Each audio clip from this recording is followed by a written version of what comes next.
Curiosidade sobre os samaritanos.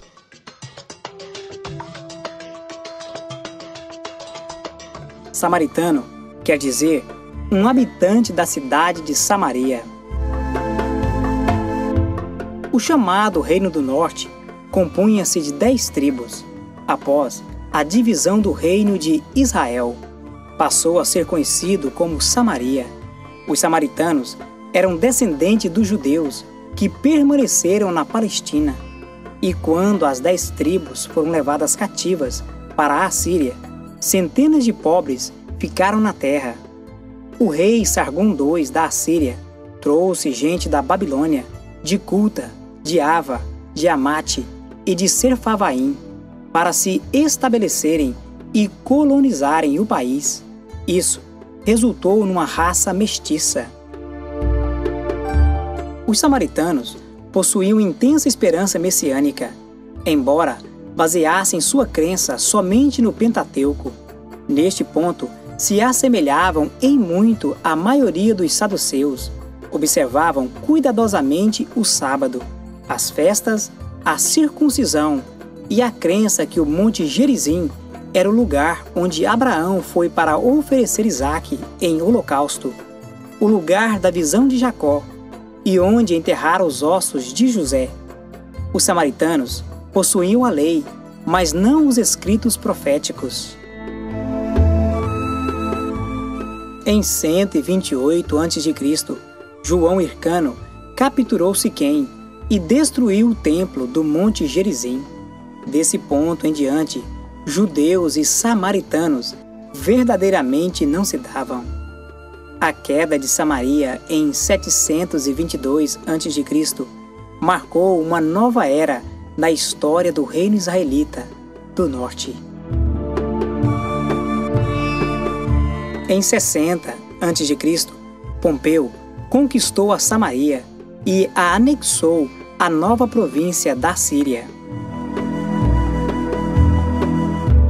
Assim como os judeus, os samaritanos sofreram debaixo da repressão dos romanos.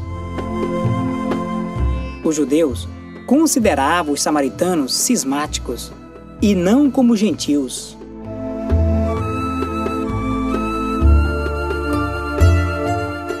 Curiosidade sobre os samaritanos.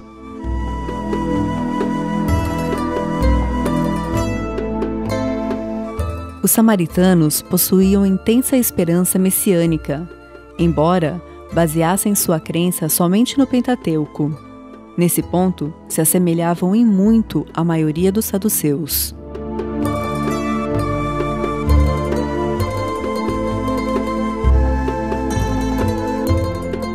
Síntese da Nova Aliança.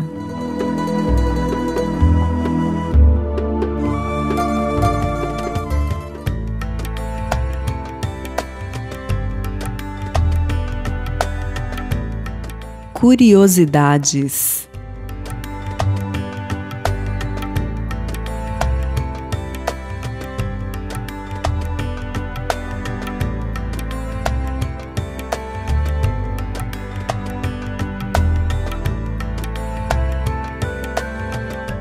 O Talmude.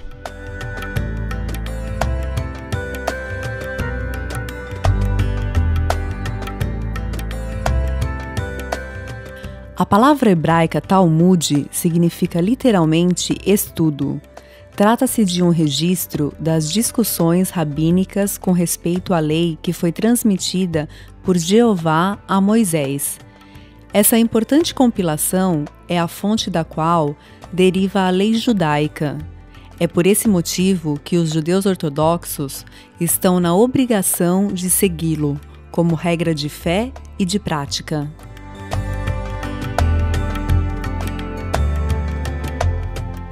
É essa compilação que define e dá forma ao judaísmo, alicerçando todas as leis e rituais judaicos, enquanto o Pentateuco alude aos mandamentos de Jeová. É o Talmud que os interpreta e explica. Para o judaísmo, o Talmud permanece sendo a base imutável para as leis divinas.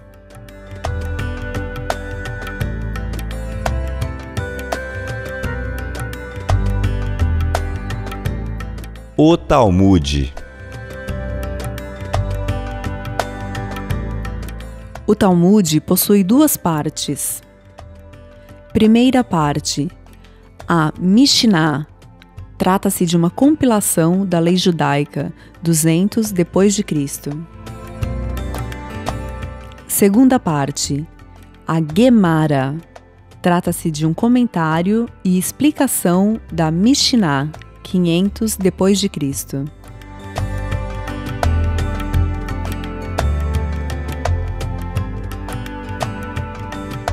O Talmude.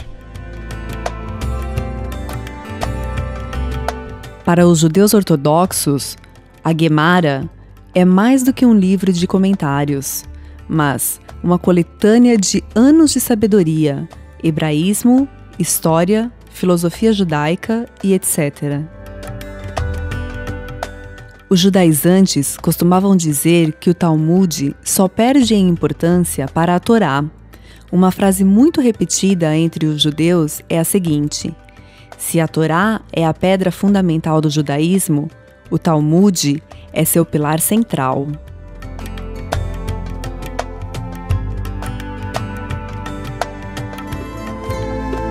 Observação importante. No tempo de Cristo, o Talmude ainda não tinha sido escrito, mas funcionava como lei oral. Era esta lei oral que Jesus apontava quando, em determinadas ocasiões, dizia: ouvistes que foi dito?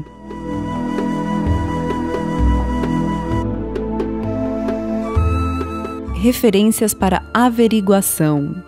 Mateus, capítulo 5, versículo 21, capítulo 5, versículo 27, capítulo 5, versículo 31, capítulo 5, versículo 33, capítulo 5, versículo 38, capítulo 5, versículo 43, capítulo 15, versículo de 1 a 9, capítulo 23, versículos de 16 a 23.